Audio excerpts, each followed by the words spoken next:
شهر من خوابه زیر سنگ قبل، دلم آروم نمیگیره هرچی گریه کرد. بیما آسمون نداره رنگ شب، من زندگیمو دود کردم نخ به نخریه ها،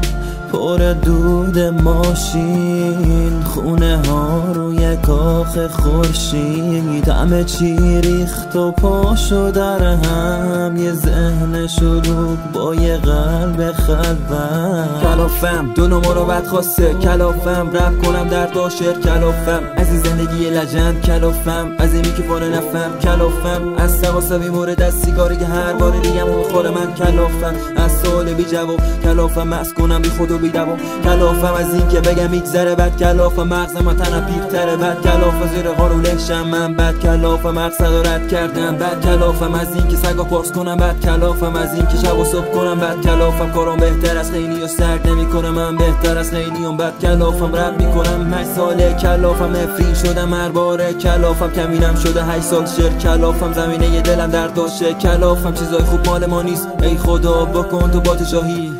بهتر از هر کسی فکر کنم تام کلافه آدم و سگ بدترم. جسم فانی رو خاک خوابیده، ناله های مرگ پاییز، پرسه های هراس بگذار و سوار رو بال بارون، طعم بوسه از عمق زخم